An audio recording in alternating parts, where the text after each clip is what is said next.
ഹേ everyone, എല്ലാവർക്കും സുഖമായിരിക്കുന്നോ? അപ്പോൾ ഞാനിവിടെ നല്ല സുഖമായിരിക്കുന്നു, കുഴപ്പമൊന്നുമില്ല, അങ്ങനെയൊക്കെ പോകുന്നു. അപ്പോൾ ഇന്നത്തെ ഈ വീക്കെൻഡിൽ ഞാൻ വിചാരിച്ചു ഒരു കോട്ടയം സ്റ്റൈല് കായ മെഴുക്ക് പുരട്ടി ഉണ്ടാക്കാമെന്ന്. അപ്പോൾ അതിന് വേണ്ടിയിട്ട് നല്ല പച്ചക്കായ കിട്ടിയിട്ടുണ്ടായിരുന്നു കേട്ടോ.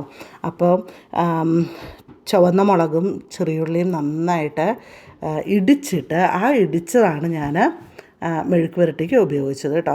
ശരിക്കും അടിപൊളിയായിരുന്നു മെഴുക്ക് പുരട്ടി.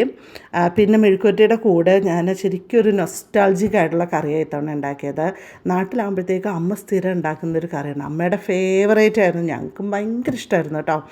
ചെമ്മീൻ തക്കാളി അല്ലെങ്കിൽ മാങ്ങ ഇട്ടിട്ട് അരച്ച് കൂട്ടുന്നത് കേട്ടോ. ചെമ്മീൻ്റെ നിങ്ങൾക്ക് അറിയാമല്ലോ, ക്ലീനിങ് ഒരു ഇത്തിരി ബുദ്ധിമുട്ടല്ലേ.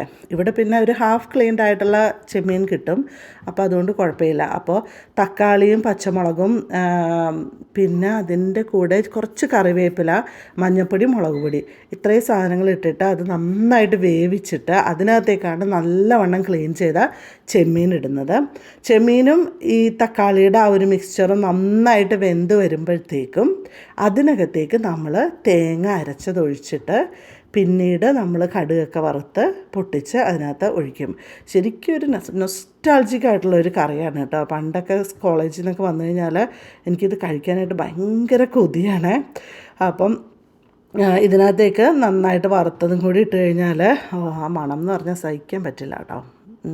പിന്നെ വറുക്കുമ്പോഴത്തേക്കും കുറച്ച് ഉള്ളിയും കൂടി ഇട്ടിട്ട് വറുക്കണം കേട്ടോ, മറ്റേ കടുക് പൊട്ടിക്കണം, അപ്പോഴാണ് അതിൻ്റെ ടേസ്റ്റ് ഭയങ്കരമായിട്ട് കൂടുന്നത്.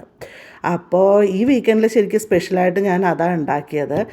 അങ്ങനെ അതൊക്കെ ഉണ്ടാക്കി വന്നപ്പോഴത്തേക്കും ചോറ് ഉണ്ടുന്ന സമയം കഴിഞ്ഞു ആക്ച്വലി. ഇന്നിപ്പോൾ എല്ലാം ഇത്തിരി ലേറ്റായി. അപ്പോൾ ചമ്പാവരി ചോറിൻ്റെ കൂടെ ഇന്നിപ്പോൾ ലഞ്ചിന് ഉള്ളത് കായമെഴുക്ക് പുരട്ടിയുണ്ട്, പിന്നെ ഞാൻ ഉണ്ടാക്കിയ അരച്ചു കൂട്ടുണ്ട്, പിന്നെ എന്തായിരുന്നു, പിന്നെ അങ്ങനെ ഒരുപാട് വിഭവങ്ങളൊന്നും ഇല്ല കേട്ടോ ഇന്ന്. അതും പിന്നെ അച്ചാറുണ്ടായിരുന്നു, അത്രയേ ഉള്ളൂ. കാര്യം എന്ന് വെച്ചാൽ രാവിലെ ക്ലോവിനെയും ആർണവിനെയും സോക്കർ പ്രാക്ടീസിനെ കൊണ്ടുപോകണമായിരുന്നു. അപ്പോൾ അത് കഴിഞ്ഞ് വന്നപ്പോഴത്തേക്ക് ലേറ്റായി.